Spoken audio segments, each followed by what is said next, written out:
तीन दामाद की सास पार्ट 2। अब तक आपने सुना कि कावेरी जी अपनी तीनों बेटियों ईशा, मोहिनी और सुहाना की शादी 3 घर जमाई लड़कों के साथ करवा देती है। उन्हें लगता है कि ये लड़के शायद घर का कामकाज संभाल लेंगे, लेकिन उनके तीनों घर जमाई बहुत आलसी थे।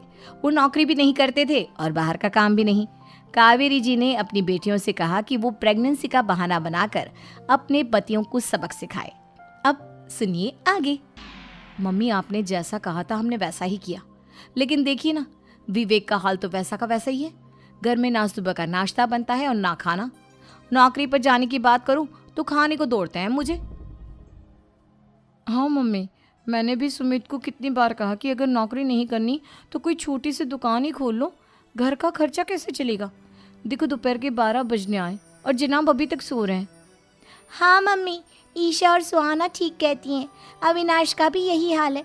जब मैंने अपनी प्रेगनेंसी के बारे में कहा तो मुझसे कहने लगा, अरे दूसरी लड़कियां तो 9-9 महीने तक नौकरी करती है, बस डिलीवरी के टाइम छुट्टी लेती है। मोहिनी, तुम भी नौकरी करो। अब मुझे कहाँ नौकरी मिलेगी? मम्मी बताओ, अब मैं क्या करूँ?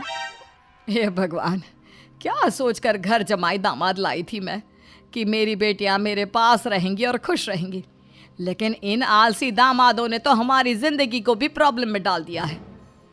मैं तो कहती हूँ मम्मी, हम लोग वापस अपनी जॉब पर जाना शुरू कर देते हैं। बता देते हैं इन लोगों को कि हमने प्रेगनेंसी का बहाना किया है। नहीं नहीं बेटा, ऐसी गलती भी मत करना। अगर तुमने ऐसा किया तो इन तीनों की आदत और ख़राब हो जाएगी। अरे आज नहीं तो कल कभी तो तुम प्रेग्नेंट होगी, तब वापस यही प्रॉब्लम आएगी। तब क्या करोगी तुम तीनों? हाँ मम्मी, आपकी बात तो बिल्कुल सही है। इन लोगों को तो सुधारना ही पड़ेगा। लेकिन कैसे? अपने बच्चों के आने की खबर सुनकर भी इन लोगों पर कोई असर नहीं हो रहा। पैसे कमाने के लिए घर से बाहर निकलना ही नहीं चाहते ये तीनों। अब मेरे दिमाग में एक प्लान आया है। तुम तीनों चिंता मत करो, उन तीनों को बुलाओ, फिर मैं बात करती हूँ। थोड़ी देर बाद कावेरी जी अपने तीनों दामादों को सामने बुलाकर अपनी बात कहना शुरू करती हैं। अविनाश, सुमित और विवेक, देखो बेटा, मैं ना तुम तीनों से बड़ा प्यार करती हूँ, इसीलिए तो तुम्हें घर जमाई बना कर रखा है मैंने। अरे मम्मी जी, सीधे सीधे कहिए ना, क्या बात है? प्यार तो हम भी आपको बहुत करते हैं।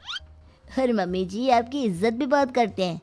अरे भाई, आपके जैसी सास और कमाने वाली बीवी सबको मिलती है क्या? हाँ मम्मी, विवेक और सुमित ठीक कह रहे हैं। आपकी बेटी से शादी करके मेरी तो ज़िंदगी ही अच्छी हो गई है। जानती हूँ मैं, और ये भी जानती हूँ कि तुम तीनों अपने अपनी बीवियों से बहुत प्यार करते हो। बेटा, बात ऐसी है कि हमारे कुल गुरु ने कहा है कि प्रेग्नेंट होने के बाद मेरी तीनों बेटियाँ शुरू के 4 महीने हमारे गांव में जाकर रहेगी, जहाँ मेरे चाचा जी रहते हैं। अरे लेकिन क्यों मम्मी, गांव में जाकर रहने की क्या ज़रूरत है इन तीनों को? वो क्या है ना बेटा, हमारे परिवार को एक श्राप है। अगर मेरी बेटियों ने यहाँ पर बच्चा पैदा करने की कोशिश की तो उनके बच्चों को कुछ भी हो सकता है। इसलिए अब से लेकर 4 महीने पूरे होने तक इन्हें गांव वाले घर में रहना पड़ेगा। हाँ, तो इसमें प्रॉब्लम क्या है मम्मी जी? हम भी वहाँ जाकर रहेंगे, पिकनिक मनाएंगे। अरे भाई, बीवी जहाँ, हम भी वहाँ।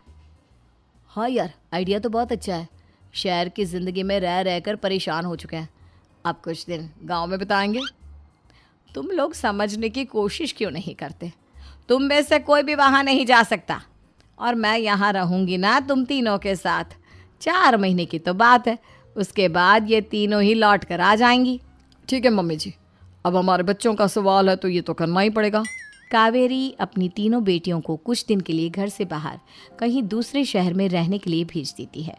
कुछ दिनों के बाद, अरे मम्मी जी, बहुत दिन से पिज्ज़ा नहीं खाया, मंगवाइए ना। क्या बताऊं बेटा, पहले तो बेटियां खर्चा दे देती थी क्योंकि उनकी नौकरी थी, लेकिन अब तो मेरे पास पैसे ही नहीं बचे। थोड़े बहुत पैसे हैं जो बच्चों की डिलीवरी में काम आएंगे। लेकिन मम्मी जी, आपकी बेटियों को वापस आने में तो अभी बहुत वक्त बाकी है। वही सोच सोच कर परेशान हो रही हूँ। सोच रही हूँ कल से दूध भी बंद करवा देती हूँ। अब दूध वाले को देने के लिए पैसे भी तो नहीं है ना। अरे नहीं नहीं मम्मी जी, अगर दूध भी बंद करवा दोगी तो मुझे चाय कहाँ से मिलेगी? और चाय के बिना मैं तो मर ही जाऊंगा। क्या करूं बेटा, इसके अलावा हमारे पास कोई ऑप्शन नहीं है, मेरे पास पैसे ही नहीं बचे। इस तरह कावेरी जी धीरे धीरे अपने तीनों दामादों को पैसे देना बंद कर देती हैं और घर में खाने पीने की चीजें लाना भी बंद कर देती है। अब वो तीनों बुरी तरह से परेशान होने लगे थे और इसलिए एक दिन तीनों प्लान करके घर से बाहर निकलते हैं और बाजार में जाने के बाद, यार अच्छा खाना खाए हुए कितने दिन हो गए, पता नहीं कब अच्छा खाना मिलेगा। हमारी बीवियों के जाने के बाद तो हमारी हालत भिखारियों जैसी हो गई है यार। कुछ भी हो, मुझे तो आज पिज्ज़ा खाना ही खाना है। जेब में 1 रुपया नहीं और पिज्ज़ा खाएगा, कहाँ से आएंगे पैसे? अरे देख वहाँ सामने बोर्ड पर क्या लिखा हुआ है, कंप्यूटर पर काम करने के लिए एक आदमी की आवश्यकता है। भाई मैं तो जा रहा हूँ, काम करूँगा और शाम तक पैसे लाकर आराम से पिज्ज़ा खाऊंगा। जा जा, तुझे कोई काम नहीं देने वाला, हम तो घर जा रहे हैं। चल भाई सुमित। सुमित और अविनाश वहाँ से चले जाते हैं और विवेक उस कंप्यूटर शॉप पर सारा दिन काम करके 5,000 रुपये कमा कर घर लौट कर आता है और अपने खाने के लिए अच्छी अच्छी चीज़ें भी लेकर आता है। ये देखकर विवेक और सुमित के दिल में भी कुछ पैसे कमाने की इच्छा जागती है। अरे सुबह सुबह कहाँ चल दी है तुम? मम्मी जी एक बहुत अच्छी जगह मिली है, कंप्यूटर पर काम करने के 5,000 मिले थे कल मुझे। अगर रोज़ काम करूँगा तो पूरे 40,000 की तनख्वाह। अरे वाह, ये तो बहुत अच्छी बात है दामाद जी, आपको जाना ही चाहिए। सुमित और अविनाश विवेक को इस तरह तरक्की करते देखकर परेशान हो जाते हैं और वो दोनों भी काम की तलाश में निकल पड़ते हैं। धीरे धीरे उन दोनों को भी काम मिल जाता है। अब कावेरी के तीनों दामाद छोटी मोटी नौकरी करके अच्छा पैसा कमाने लगे थे। एक दिन कावेरी उन्हें अपने पास बुलाती है।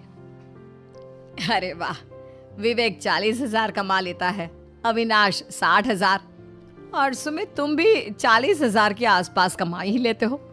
कुल मिलाकर तुम अच्छे खासे पैसे कमा रहे हो बेटा। हाँ मम्मी जी, बहुत मज़ा आता है जब महीने के एंड में मोटी रकम हाथ में आती है। पूछिए मत मम्मी जी, घर में रहकर रोटी बना बना कर औरतों जैसा महसूस होने लगा था मुझे तो। हाँ बेटा, तुम तीनों की बात तो बिल्कुल ठीक है और जानते हो अब तुम तीनों की पत्नियां भी वापस लौट कर आने वाली है। लेकिन मम्मी जी अभी तो उन्हें गए सिर्फ 2 महीने हुए हैं, आपने तो कहा था वो 4 महीने के बाद लौट कर आएंगी। ऐसा कुछ नहीं है बेटा, मैं सिर्फ तुम तीनों को सबक सिखाना चाहती थी कि आदमी घर में बैठकर बीवी की कमाई खाता हुआ अच्छा नहीं लगता। इस दुनिया में हर इंसान को मेहनत करनी चाहिए, काम करना चाहिए, चाहे वो औरत हो या आदमी, ताकि अपने परिवार को संभाल सके। कावेरी की बात सुनकर उन तीनों को अपनी गलती का एहसास होता है और कावेरी उन्हें सच बता देती है कि ईशा, सुहाना और मोहिनी शहर में ही कहीं दूसरी जगह रह रहे थे। शाम के वक्त उन तीनों की पत्नियां लौट कर आ जाती है और कावेरी जी का परिवार एक खुशहाल परिवार की तरह रहने लगता है।